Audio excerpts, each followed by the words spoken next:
Hello, everybody. Welcome to today's webinar, our August Public Health Training Hui webinar, Keiki Self-Care.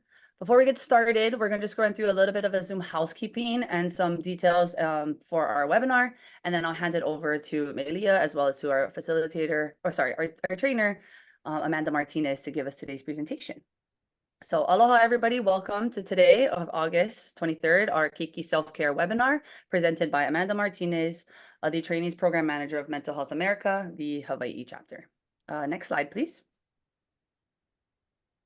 First of all, I want to give a shout out to us as the organizers, so myself, Makamai, Melia, who will also be jumping on and continuing off the intros, and then also a shout out to our Public Health Training Hui Steering Committee members, as well as Mental Health of America, the Hawai'i chapter. Next slide. Also our sponsors and partners that have approved CEs for today. We want to thank the National Association of Social Workers Hawaii chapter, the State of Hawaii Department of Health's Alcohol and Drug Abuse Division, the Western Region Public Health Training Center. Next slide, please. I just want to point out that these are the continuing education credits that have been provided today by the Western Region Public Health Training Center, the Joint Accreditation Council, as well as the Public Health Learning Network. Next slide, please. So for folks, the continuing education credits that have been approved and provided today, we have credit hours for CHES, registered dietitians, social workers. Next slide, please.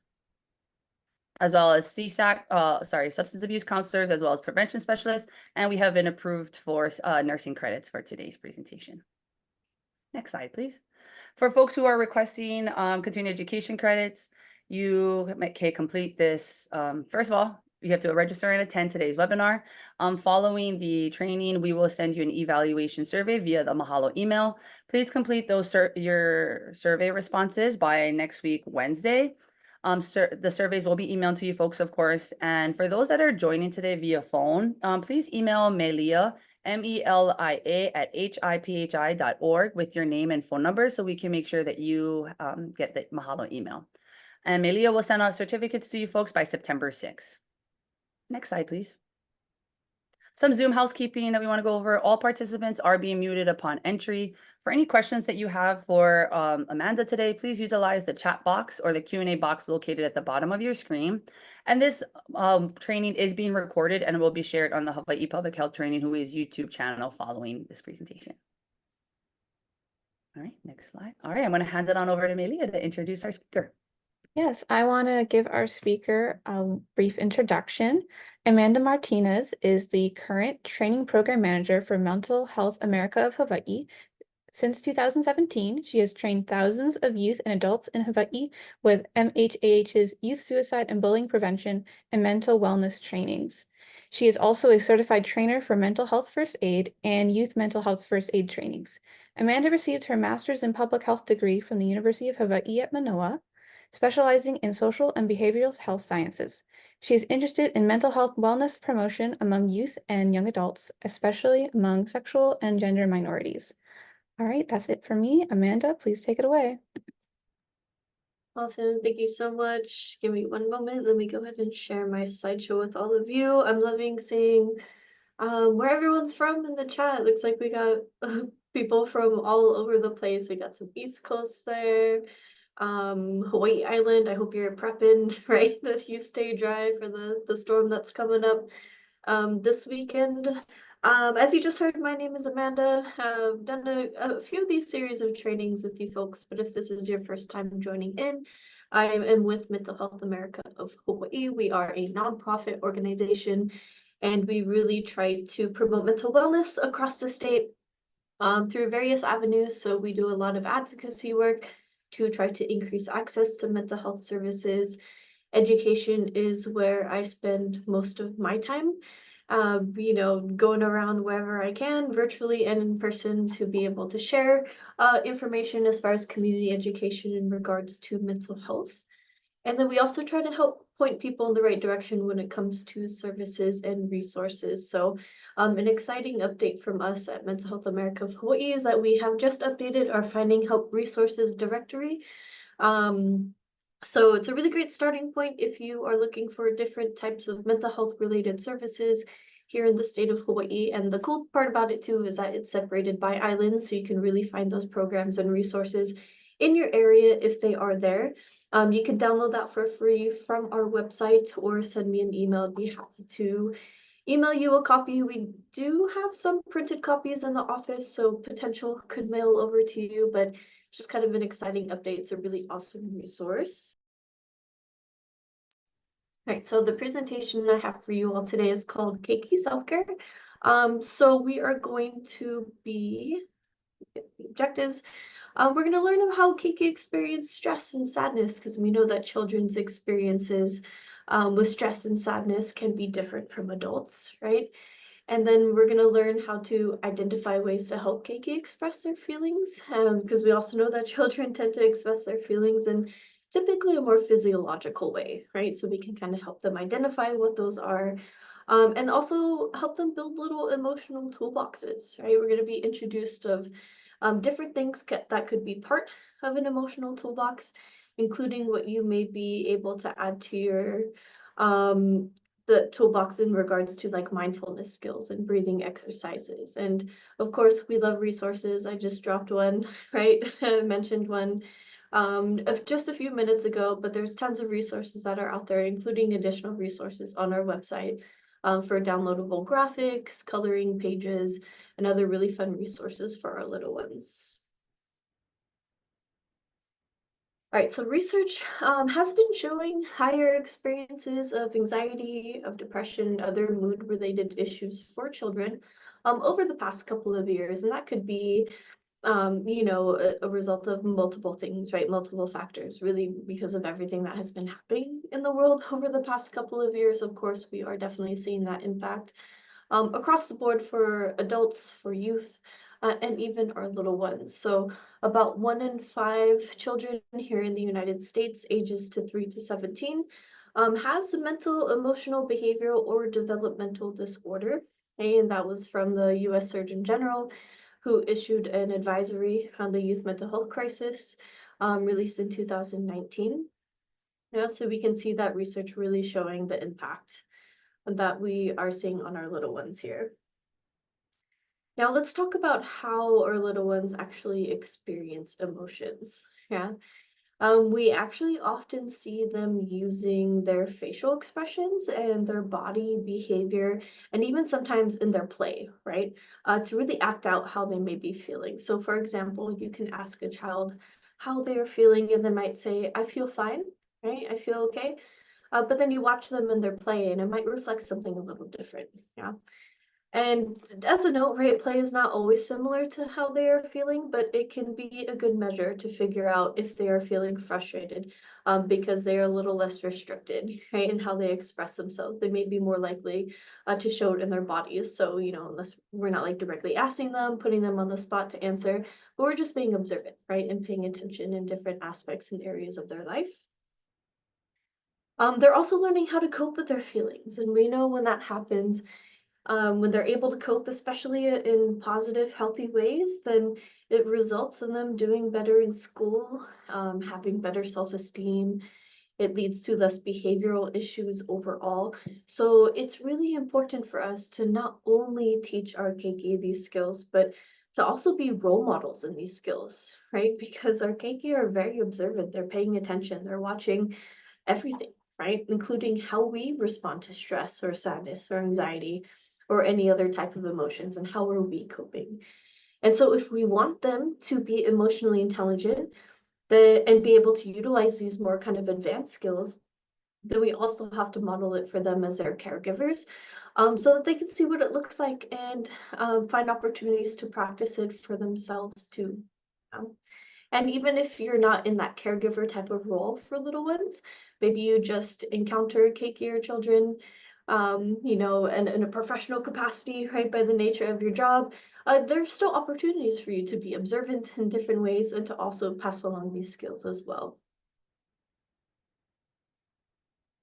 All right, so when children may have some challenges surrounding how they are feeling, we know that irritability and anger can actually be some sort of a mask, right, for them feeling sad or confused. right? So presenting, right, it may be that irritability or anger, but deep down, that underlying actual emotion might be sadness or confusion. So this is more likely to happen with younger children and sometimes even adolescents than it typically does with adults.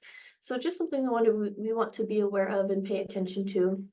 And so when they may be having a difficult time, they start kind of pushing boundaries, maybe talking back a little bit. It could be an opportunity for us to check in and ask them, like, how are you feeling? Are you feeling sad? And if they respond with no, I'm feeling angry, then that's okay, right? Their emotions are their emotions. We want to be validating to them. Just keep checking in because it's coming from somewhere. And usually it's from an unmet need. So we want to try to figure out what those are or what that unmet need is.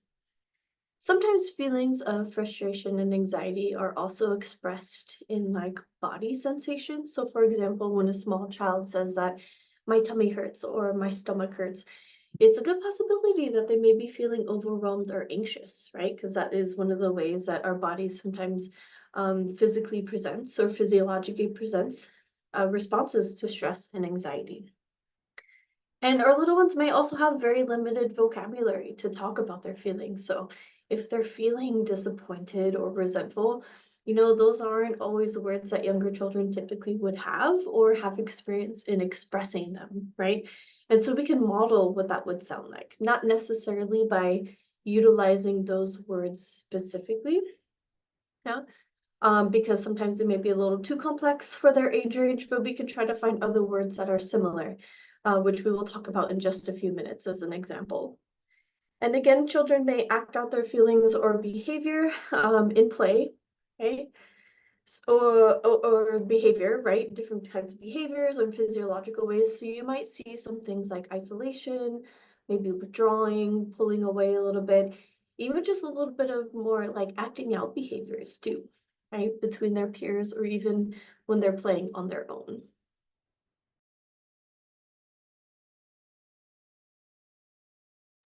All right, just pausing to scan the chat really quick. I like to keep my eye on the chat box because I love interaction in general. So I just want to make sure I don't miss any kind of comments or questions. So please feel free to keep dropping those in there. It won't throw me off whatsoever. I just want to explain like potential pauses. Yeah. Okay, so back to the basics. We have something called the check-in bug. This is an example of a downloadable graphic sheet that you can find on our website. I think we also have like a little emotional toolbox like kit. I'll be sure to share with my hi-fi hosts so they can pass along to you as well. But the first thing we want to do when talking about emotions and our keiki or our children is to just go back to those basics. Yeah, so we want to look at those basics, things like sleep, like diet, like exercise, etc., and just see how they're doing there. Because if we can address those things, right, if we can meet those basic needs, that in itself might be enough. Okay, and since they do tend to be more body rooted, missing a nap or missing a meal could really disrupt, right, how they may be feeling and affect their behavior as well. That might be true for some adults too, but especially for our little ones. Yeah. And so we can start with questions like in the question 1 box, right? Have you slept? Are you feeling tired? Have they skipped their nap? And we can also check in to see if they are in the question 2 box, right? Are you feeling sick? Does your tummy hurt or does your stomach hurt? Are you feeling low energy? Are you feeling tired? Okay. So asking things like in the question 2 box are helpful because we're starting to look for those flags through their stomachs, right? If they might be feeling anxious or feelings of, feeling overwhelmed. And low energy could also be related to other things like allergies or seasonal cold, etc. So we want to be on the lookout for everything, right? We don't want to just jump to conclusions or make assumptions that we know exactly what it is. So with these questions here, it's really gathering information. Yeah. We can also check in to see if they're hungry. Yeah. I'm sure we're all very familiar or have heard of those terms like hangry, right? Where we get a little irritable sometimes, when we feel hungry. And so they may feel angry or frustrated because they're hungry. So maybe we can give them a little snack, right? Or make sure that they have had water so that they're staying hydrated. And asking questions like, have you eaten? Do you need a snack? Are they thirsty? And so the check-in bug is a fun worksheet that can be downloaded, like I said, for free from our website. That will help children see where they are in regards to how they're feeling and really what they could do to help. So for example, right, take a break if you're feeling sleepy or if you have extra energy, run it off, right? Let's have a dance party. Let's run around a little bit and burn off some of that energy so we can balance out a little bit in fun and creative ways, right? All right, so here's another way to kind of check in. This can be an easy 5-point measure to use when helping children. This usually works well with little ones who are about 8 years or older, in order to help them tell us how they may be feeling. So as you can see, it's a very simplified way to check in, and it's meant to be easily understood. So we have 5 pictures at the top that show different emotions instead of words. And you can even post this picture up like on your fridge or on your wall or up on your office or cabinet and just have them point to where they're at, right? So we would ask on a scale of 1 to 5, right? Or on these pictures, how do you feel? If they indicate that they feel upset, it's an opportunity for us to ask, well, why don't you tell me a story about when you last felt like that? And so this allows us to get an anchor, right, for what upsets them.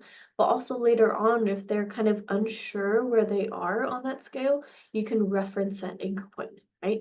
Are you feeling upset? Is it feel like that time you were feeling upset because blank happened? Or is it like that time that you're feeling blank because of blank, right? So we have these kind of reference points that help our children kind of identify, right, where they may be on the scale. And then from there, they can tell us which one, or maybe it's somewhere in between those, and help them choose their number just a little bit more accurately. We also want to try to make sure we identify things that will make them feel better too, especially if they're indicating or choosing things more on the upset side.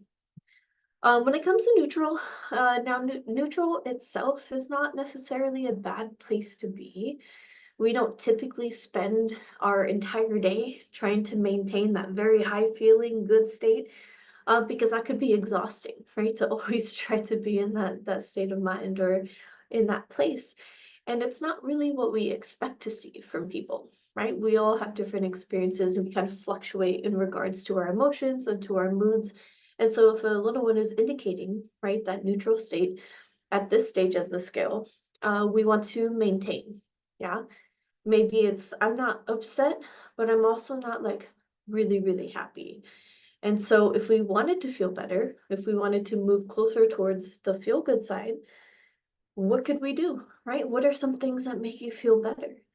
And when asking for a story or even an example of this to have like as an anchor, we can help them clarify that this stage doesn't necessarily mean that you're bored or feeling blah, right? It's just that I'm feeling okay, right? I'm not like super energized, super feeling good, but I'm also not upset about anything. Yeah, I just want to keep coasting through my day. And then, of course, we have that high level where they are feeling good, where things are going well. And we can have them give us some really great examples of what that has looked like for them before. So it could be an opportunity, right, to identify what can help them feel better if they're feeling upset. And if they're not sure even then that's okay. We're going to talk about other strategies that we can teach and utilize to help move a little bit closer to that feel good feeling. Yeah. All right. So if we are working with really little ones, right? So I just mentioned that previous scale on the slide is good for about 8 years old and older.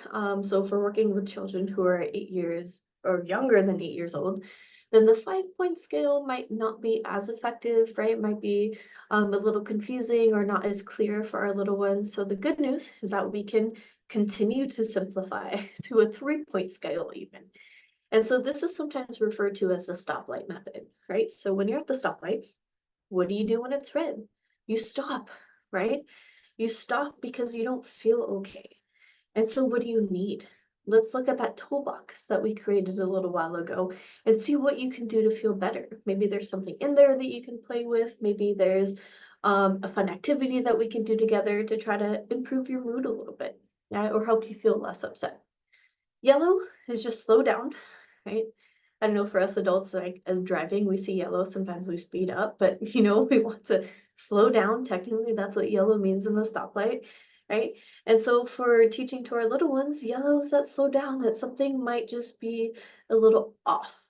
Yeah, like I don't feel great, but I don't feel terrible. I'm not quite sure how I feel. And so this is where we can do that check-in, like using that check-in bug worksheet, right? Where we can identify, maybe it's some basic needs I need to cover. Maybe I need a snack, maybe I need a nap, maybe I need a drink of water, just to see what those needs might be. And if they need anything from their emotional toolbox, we could go and grab that for them too. And of course, the green is go. Yeah, you're feeling great. No need for anything but basic self-care and just enjoying life and being imaginative and having fun, right? As children do. And so this is also something that you can have posted somewhere in your house, on the fridge, on your cabinet, in your office, wherever that may be, where it's easily and readily available and accessible for our little ones. Now, teaching emotions to our little ones may seem like a really advanced skill, but we know that when children have more emotional intelligence, then it only helps to normalize how they feel. It also makes it easier for them to express and be able to identify and communicate that to adults in their lives. So, for example, it's okay to feel sad. It's okay to feel anxious. Those things are normal. Those are normal experiences as human beings, which in turn helps them to have less anxiety surrounding that and how they feel, right? They're still maybe their, first kind of experiences surrounding that. They're still trying to understand it, how to respond to it. And so normalizing that that's a part of life. That's, sometimes everyone feels that way. Helps ease the anxiety surrounding having anxiety, which seems kind of meta, right? But it can help, right?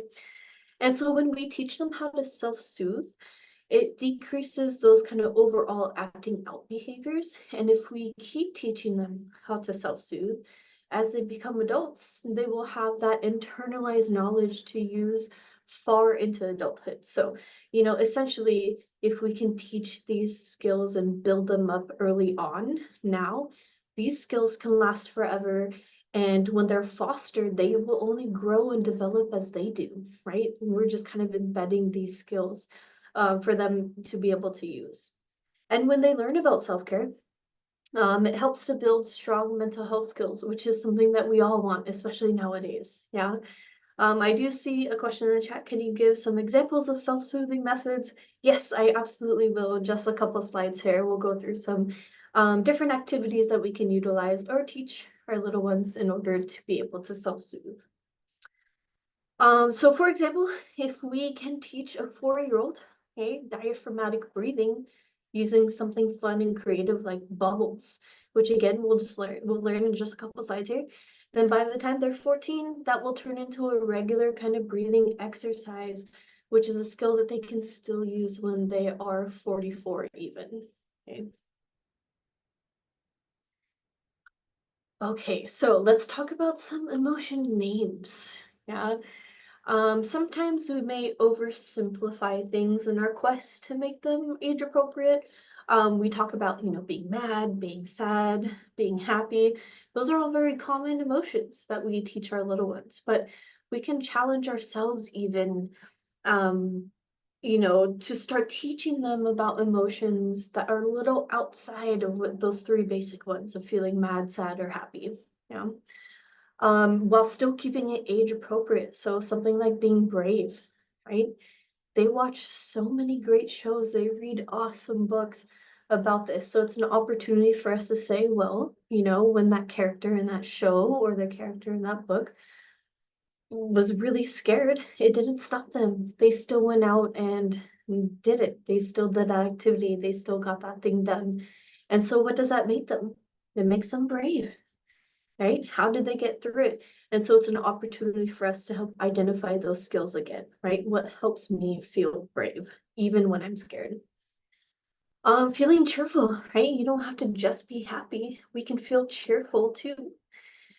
Feeling bored, right? I feel like this one they probably learn pretty quickly, but it's good to teach them this one because it's that difference between neutral and bored, yeah, which can have a little more of that low energy, dragging type of feeling.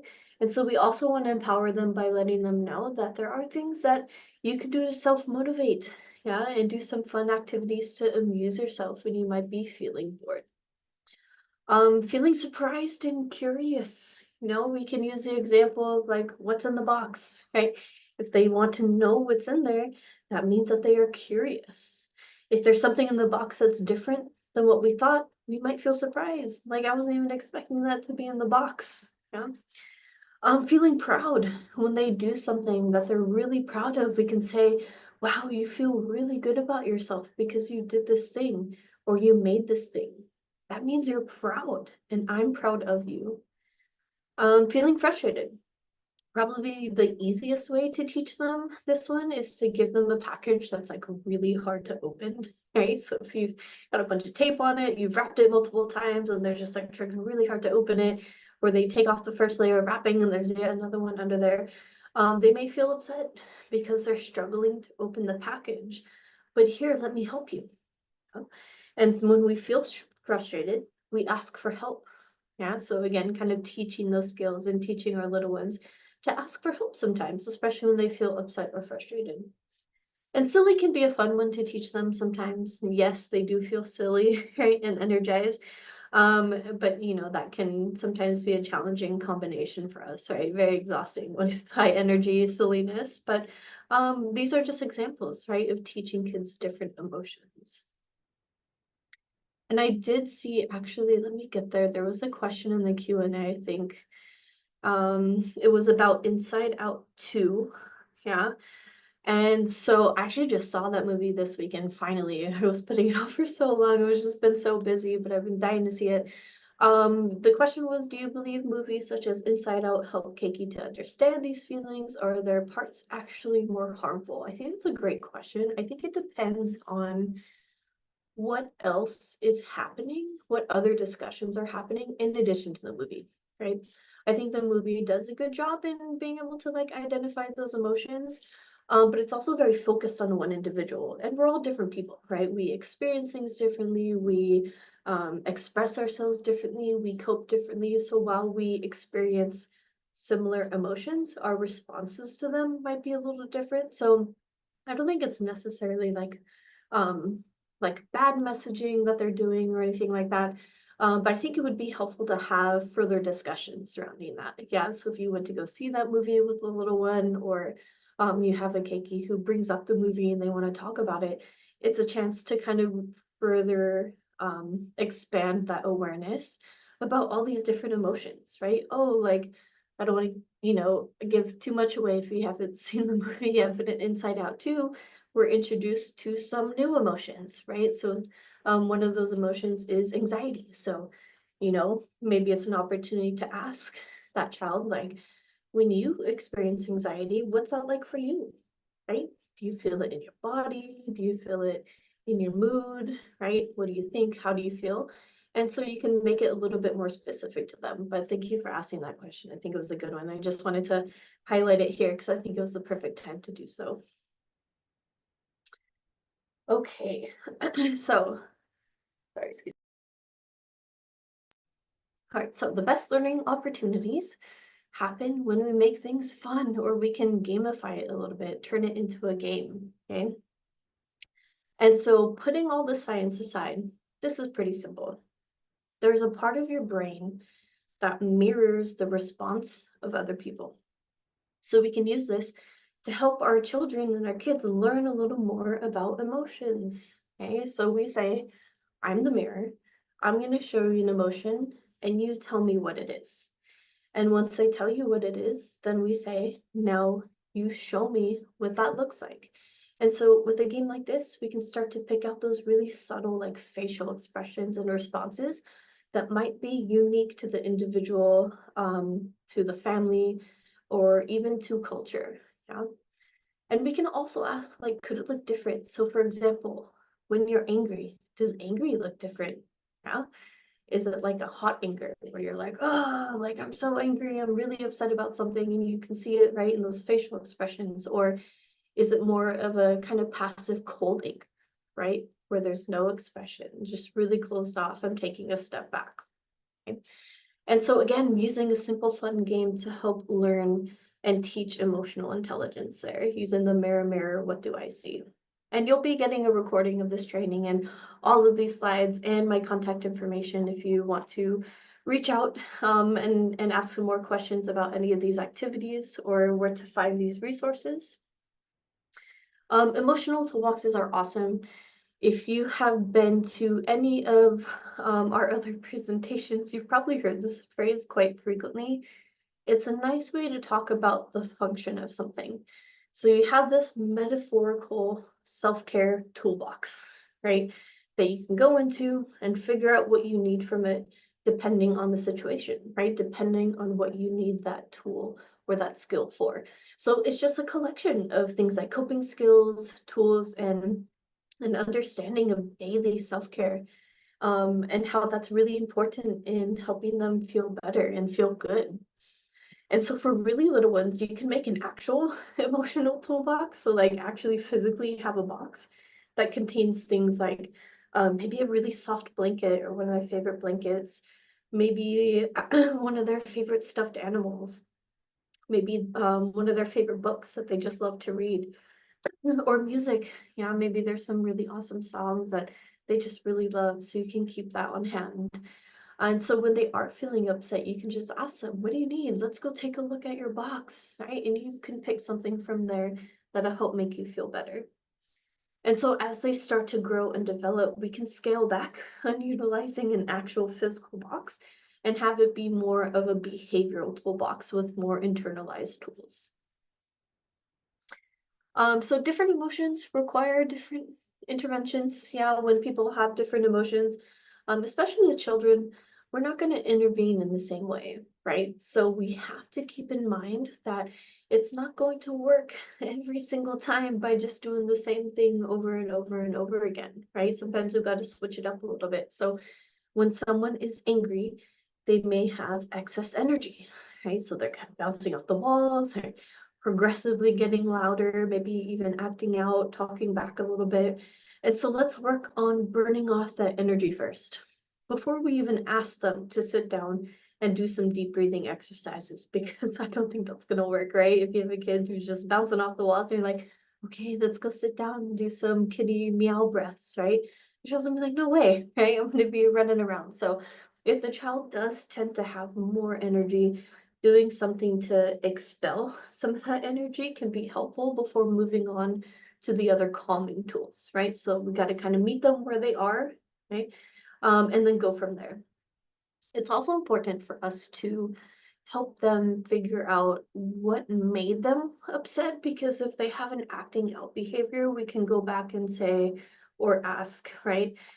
Is this what made you upset? You know, and this is how you responded to that, right? This is what you did. So what could you have done differently? So it kind of gets them thinking a little bit, and how did I respond, right? When I became upset, and are there different options available to me without phrasing it exactly in that way, right?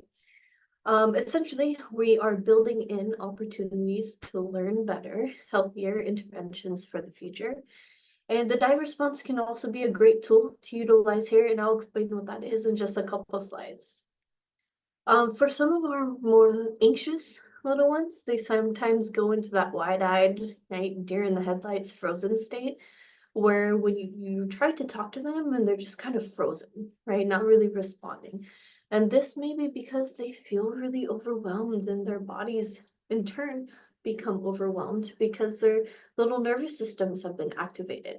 Yeah. And this may also make it really hard for them to listen or even respond or follow instructions. So the best way to handle this, right, for our more anxious little ones, if they're in that kind of frozen state, is to help ground them back into their bodies, right? And we can do this utilizing very simple techniques like 3, 2, 1. Really easy. Yeah. Tell me 3 things that you see. I see my color my coloring page I just did hanging on the fridge. I see my family pet walking across the kitchen. I see my blanket right in front of me, right? Tell me two things that you hear. I hear, a show playing in the background, or I hear my parents' footsteps, right, walking across the living room. And then tell me one thing that you smell. Well, I smell lunch being made. Yeah. And so this forces them to reorient into their bodies.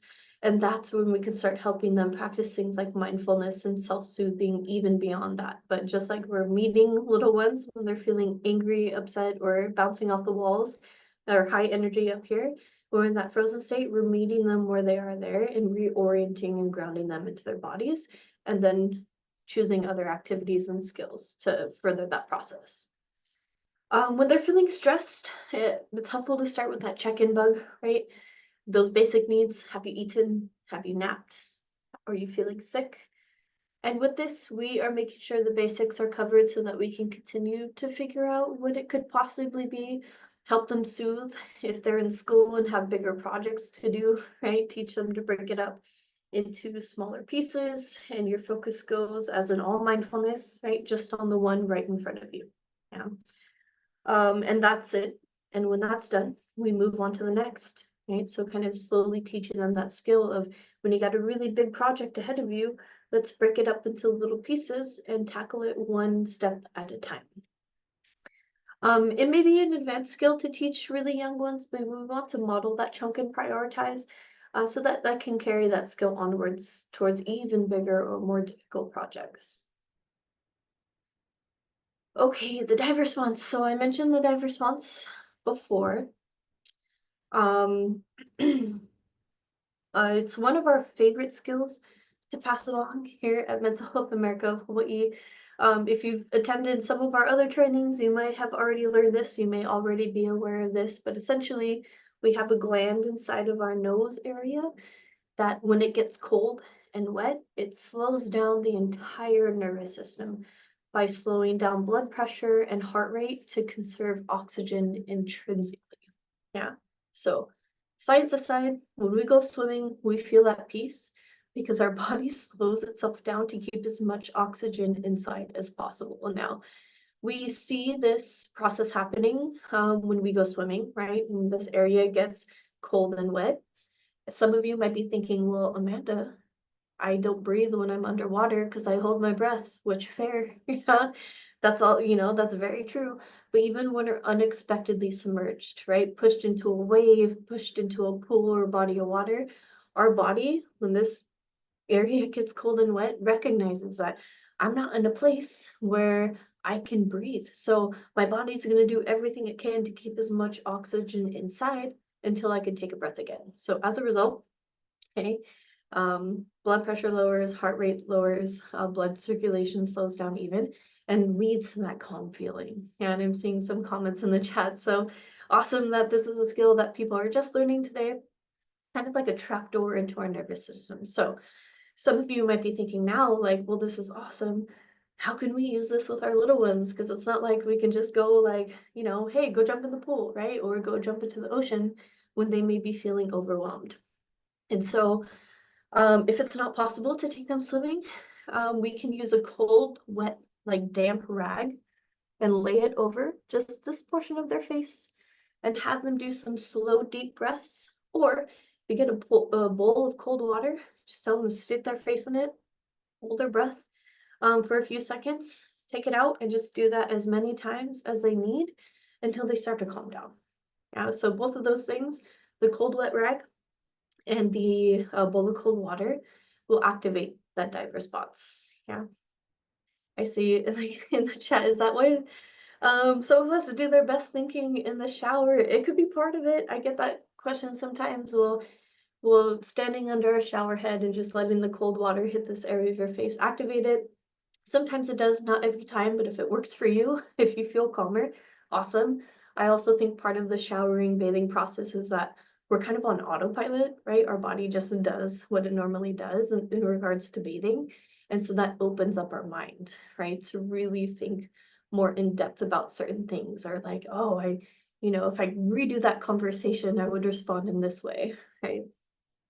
Yes, and I love that. Explains why I love being around water to calm me, and I'm the same way. Awesome. Okay, so we can activate that response, really creative way with our little ones. So maybe it's we're keeping some cold, damp rags in the fridge or the freezer even, or like the ice packs, okay? Yes, I can. I see that. Can you repeat where we would need to place the cold towel on the children? So I'll try to get a little closer to the camera here, but the gland is in our nose area. So if you can lay it, right, not covering the nostrils because we want them to breathe still, right, easily. But if you could just lay it over this portion of the face, have them do those deep breaths, that'll activate the response. And it works for adults as well and adolescents. So kind of across the board there. And so once someone is able to calm, right, or a little one is able to calm down a little bit, then we could start to have those conversations using the 5-point or 3-point scales, right? Okay, now that we feel a little bit calmer, right, a little less upset, why don't you point to where you're feeling right now? Yeah, and then from there, do that check-in, figure out what you need or what you can turn to continue helping them feel better. Okay, mindfulness, right? Why should we teach mindfulness? Because it works. Research shows that it also helps to calm down the nervous system. And mindfulness can help children and adults of all ages. Of course, it looks very differently, right, for adults and for children. But for our little ones, mindfulness can really be effective in reducing stress, in reducing anxiety. It goes a long way in regulating mood. It helps to improve attention, focus, and just general overall well-being. So what are examples of different mindfulness activities, right, that you can do with your kids? So one of them is mindful eating. This works because you have to stay in the moment. Yeah. When our little ones are watching a show, we may notice that they're just kind of shoveling food in their mouths, right, mindlessly.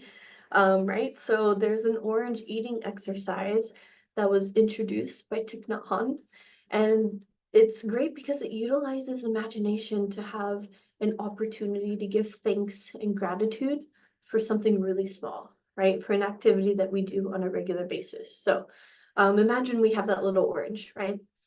So we tell our little one to hold it in your hands, right? And close your eyes.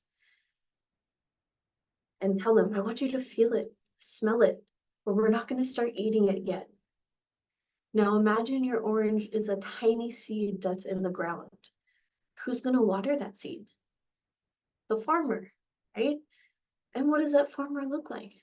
What are the clothes that that farmer is wearing? Now our orange is growing into a big orange tree. Does anything else live in that tree? Do we see different bugs that are hanging out in that tree, or maybe some birds or other animals? And also, on a side note, this is sensory grounding, right? What you see, hear, and smell, but we're utilizing our imagination to connect with those things. Now that orange is beautiful, it's round, right? It's ready to be picked. So here comes our farmer. And what's the farmer driving? How do they get there? Are they driving a tractor or a truck, making their way to that orange tree? And now that the farmer is ready to pick our orange, they put it in a crate, in a truck, and they drive it somewhere. Where do you think they're driving it to? Do you remember where we bought the orange, or where we got the orange? From the store, right? And so now I want you to take a bite.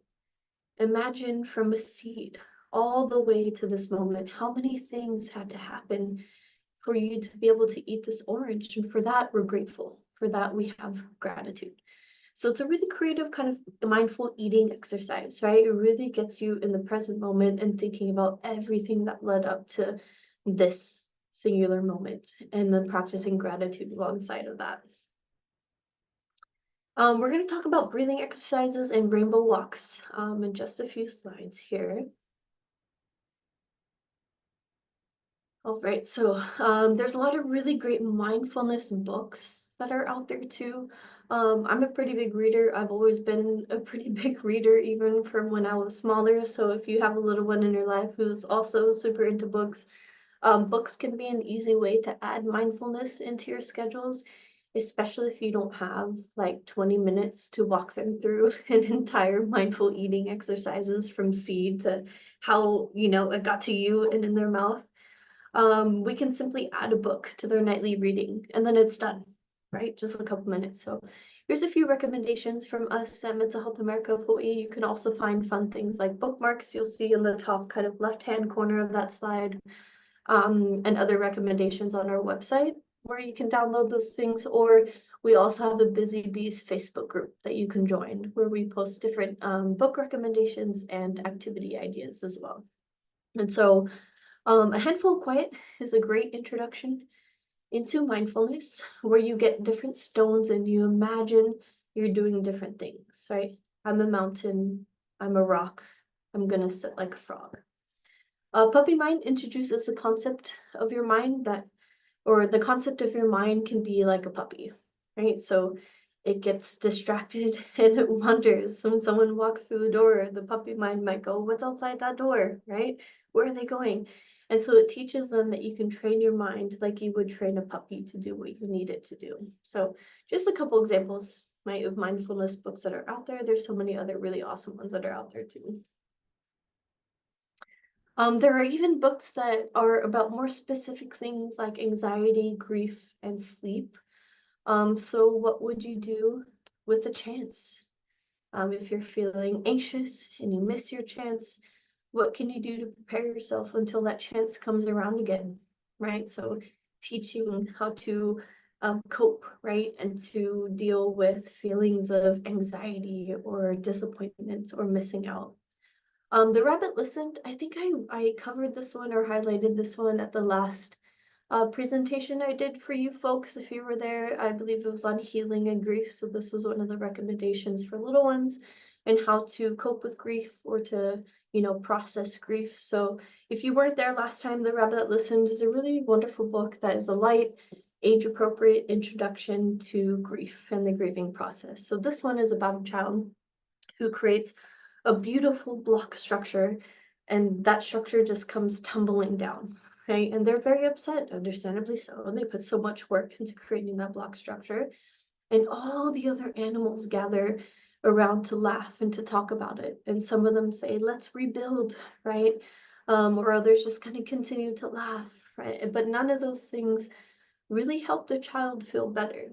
So then the rabbit comes and just sits and listens to the child talk about what happened. And when they were done talking, that child realizes that they feel better. And so sometimes all you really need is someone to listen to you, right? Not to try to make it better, like laughing, making jokes, like force yourself into a good mood. It's not always problem fixing, swooping in and saving the day. Sometimes it's just listening. The Napping House is a great book surrounding sleep, right? So it's like a puffy book board, so it's more appropriate for even younger ages. I would say maybe about 2 to 5. It really helps to highlight the importance of sleep, which is incredibly important for our overall health. So if we could teach healthy sleeping habits early on, I think that's a really great thing and skill for them to internalize and carry with them through adolescence and adulthood. Okay, grounding exercises. So I mentioned earlier about the 3-2-1 exercise, right? For grounding, for reorienting into the body, but you can also do this with kids that are a little bit older or maybe even into coloring. So you'll see some of those coloring pages more towards the top of the page. An example of a grounding exercise as well. Yeah. Some of you may have even been listening to the mindfulness orange eating exercise and thinking like, no way I'm going to remember all of those pieces, like all of those steps, right? From seed to tree to the store to our house, right? Where I'm eating. And that's okay. For these, you can just read the grounding exercise, right? On the back of these coloring sheets that, again, you can download for free from our website. But I also send kind of a toolkit that has different types of coloring pages for you all in PDF form. So you don't have to come up with anything, right? Or try to utilize your own imagination. I see in the chat someone says, The Napping House was my kid's favorite bedtime story. I love that. Thank you for sharing that. It's a great book. All right, so when we have our little ones, right, we tell them we're going to do a little activity, right? So what I want you to do is ground yourself where you're sitting or standing. Okay, well, so this is me telling you as participants. Right now you're talking to the child because we're going to experience this a little bit, right? So you as participants, I know your cameras are off, so I can't actually see you, but ground yourself kind of where you are, wherever that may be, and while we go through this brief exercise. Yeah.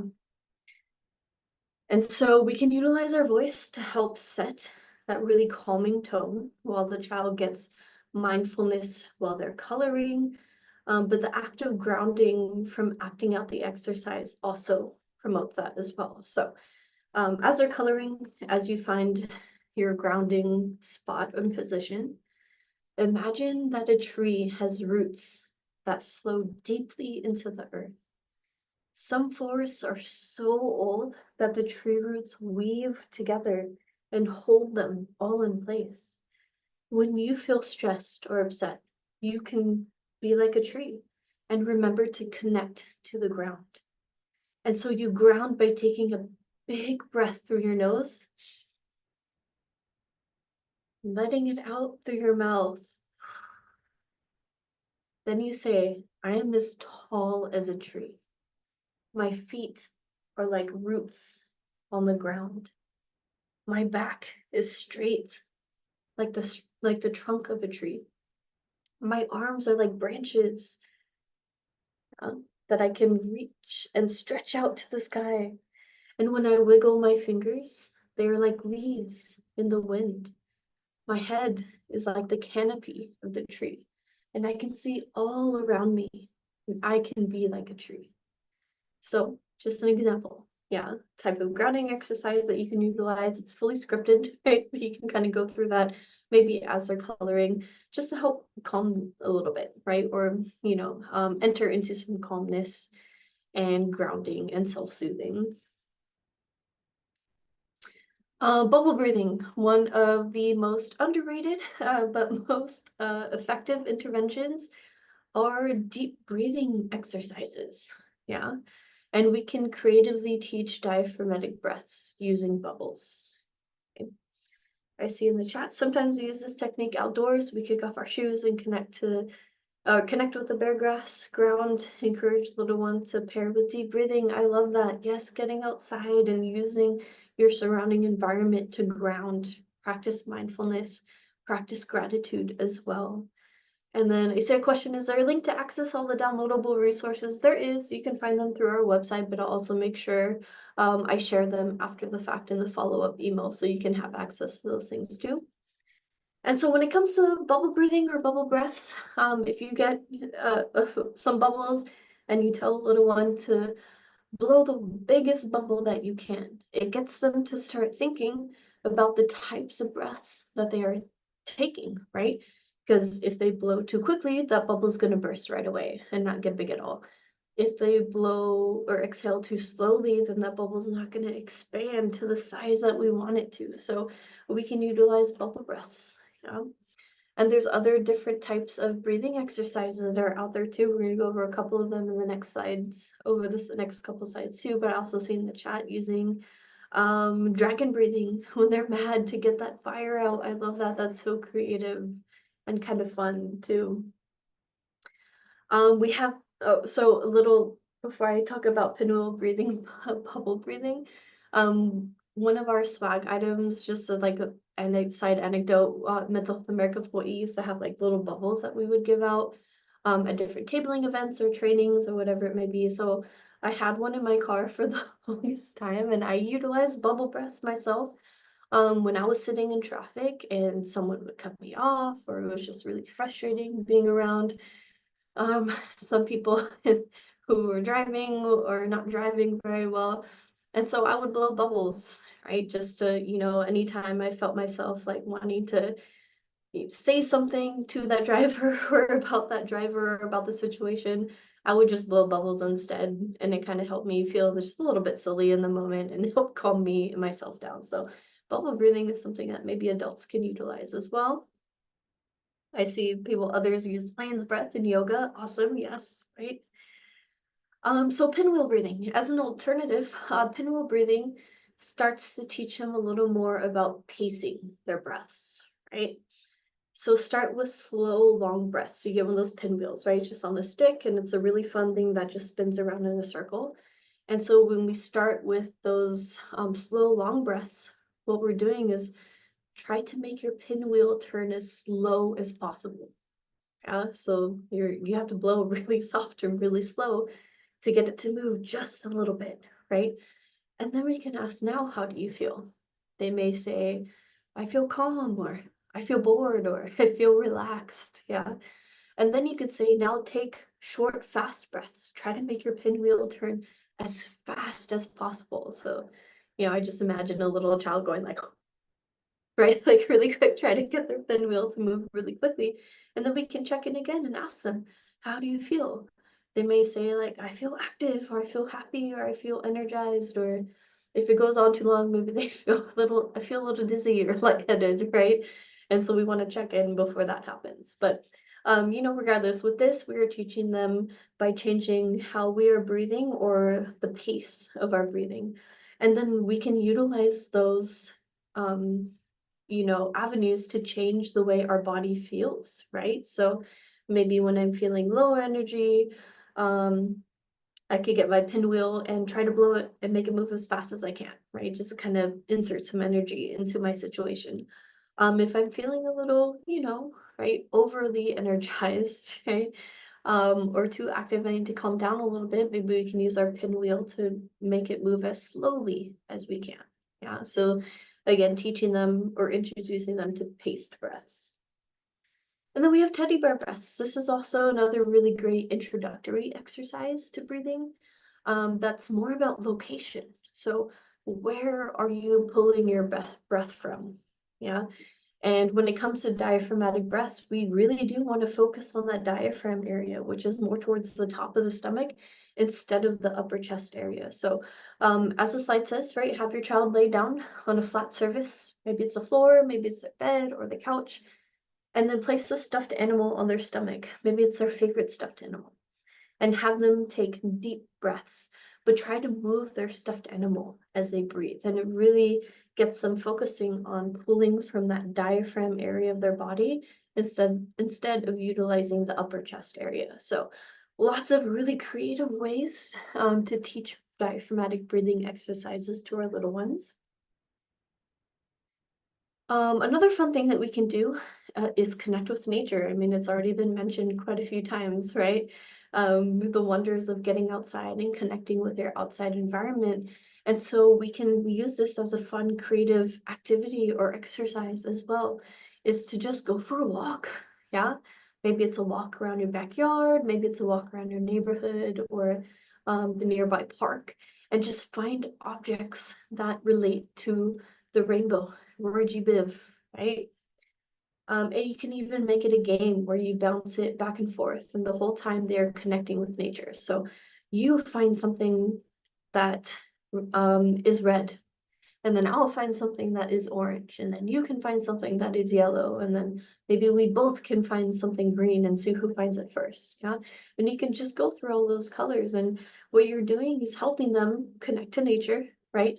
Stay fully present, and also get the benefits of exercise because you're doing that while you're walking or going for a walk.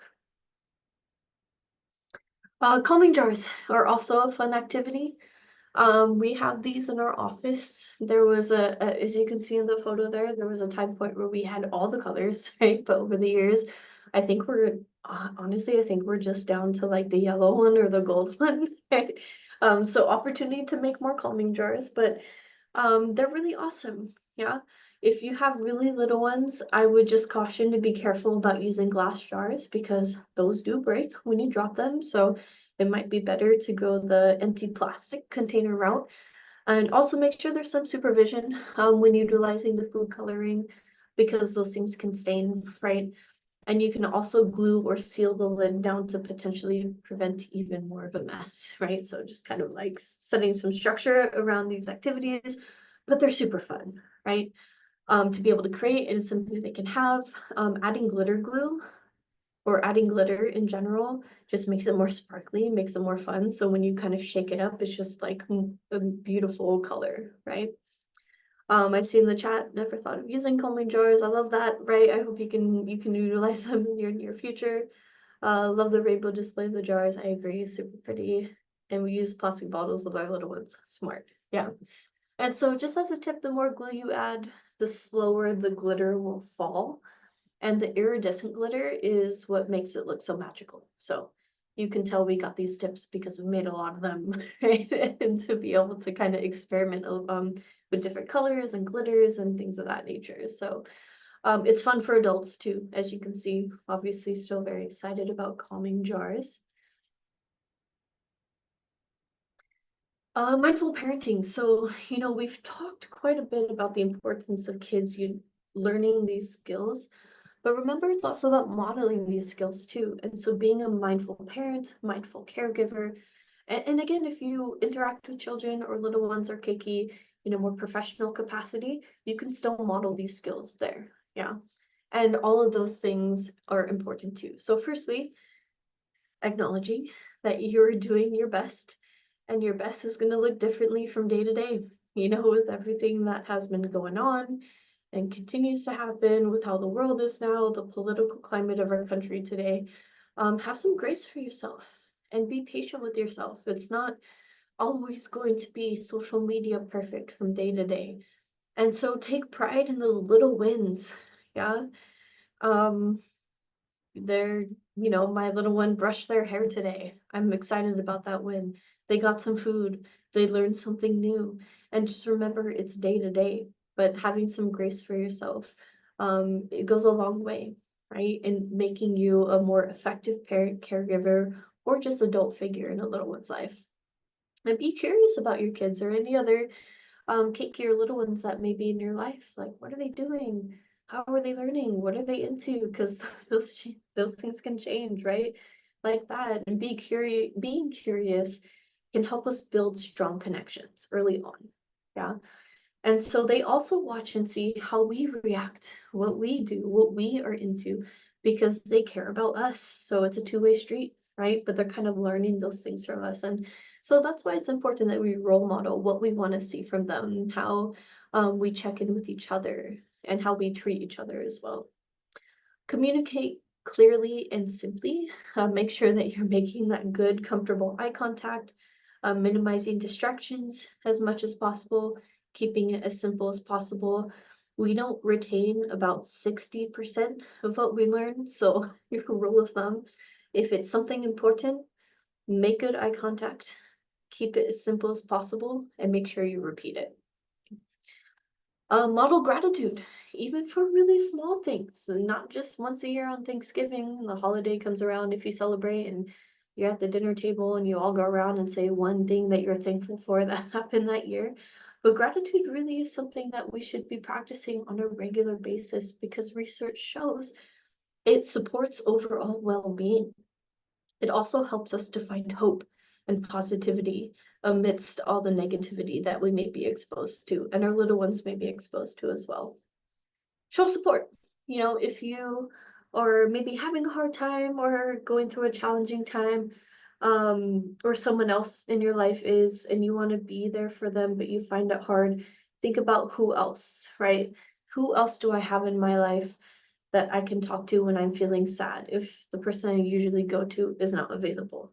And so by modeling that, right, by thinking of multiple people, like who and what is in my support system, it helps them become aware of the fact that there's a circle of people who care about them and that they can reach out to as well, right? Sometimes, your favorite person isn't always available, but there's someone else who maybe could help. So why don't we try giving them a call and have fun? It's fun for them and it's fun for you, then it will become something that's easy to keep up with and be able to do on a regular basis. So it's a process we can all kind of work together in.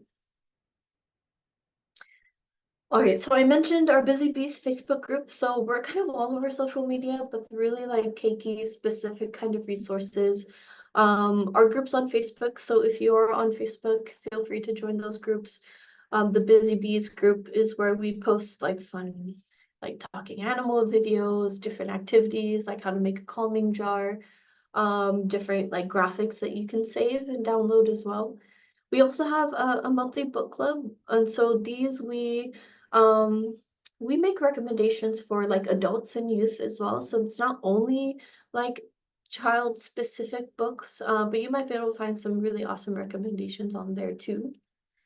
I mentioned quite a few times too that you can download coloring pages, bookmarks, all of those things from our website. So our website is mentalhealthhawaii.org. So when you type that in, you'll see a banner kind of towards the top of the page that says Get Connected. So when you click on that banner, it'll take you to where you can find those online resources and that printable information and those activities.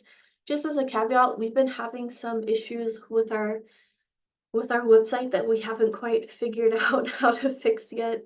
We are not WordPress experts or whatever it is, the platform that we utilize for our website. So sometimes when you go to our website, it's just like lines of code for days. Just keep trying again. I find that when I refresh it a few times, it'll come up. But if you truly have trouble connecting to our website, send me an email, reach out to us. We'd be happy to email all of these resources over to you. We also have different resources that we always want people to be aware of, especially surrounding different crises. So we have Hawaii Cares, which is kind of the local crisis line that we have here. 988 is the national suicide and crisis line. So 988 really depends on the area code that you're calling from. If you are calling from an 808 area code, it'll direct you to Hawaii Cares. But I saw in the beginning that everyone was from a lot of different places. So just know that if you call 988, it's going to connect you to the kind of crisis line center in your area. I think poison help or the Hawaii poison hotline is also important for us to know, just for safety reasons, right? To have on hand just in case. And then the helpyourkeiki.com is from the Child and Adolescent Mental Health Division from the Department of Health here in Hawaii. So just a couple of resources. And again, you'll get these slides after today in the follow-up email, but I think that's pretty much all of the information material, at least I have for you folks. I'm not seeing other questions in Q&A, but now would be a good time for questions to come up if you have any. I would like to kick off the Q&A. I was wondering, how can older siblings or like maybe older friends of like a little child be helpful in the little ones learning to regulate their emotions? Yeah, I mean, depending on what age, right? How much older they may be, they can help in that process of teaching them, right? Or if it's, like an older sibling, they can teach their younger sibling, like, oh, like when I get mad, here's what I do to help calm myself down a little bit. Do you want to try it with me? Or like when I feel sad, this is what I do. So, if they have a really good relationship or connection or someone that child like really looks up to, it might be better coming from them actually, so we can help teach them, right?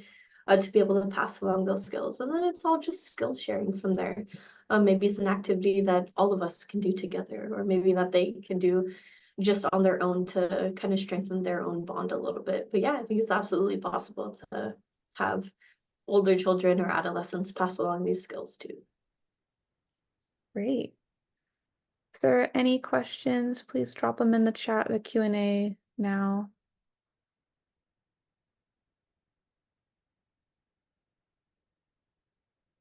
See, thank yous and such nice comments in the chat. I don't think I can type in the chat for all of you to see, but thank you. I'm seeing those and I'm incredibly grateful for your kind words. Okay. If there are no questions, I just want to first extend a big mahalo to Amanda for being our trainer today and provide a few reminders. This training was recorded and will be uploaded onto the Hawaii Public Health Training Hui YouTube channel. You can also find all of our previous training sessions there. To receive continuing education credit for today's webinar, please complete the evaluation form that will be emailed to you later today. The evaluation must be completed by the end of business day, which will be on Wednesday, August 28th, and I will be on Hawaii time. After completing your evaluation, certificates will be emailed to you by the end of business day on Friday, September 6th. If you have not received your certificate 2 weeks after this training, please email me at melia@hifi.org, which is MELIA@HIPHI.org, and we can help you figure that out. And one last reminder, if you joined today by calling in, if you could please reach out to me via email, just with a good email to reach out to you at. Again, that's melia@hifi.org. I will type it in the chat, MELIA@HIPHI.org.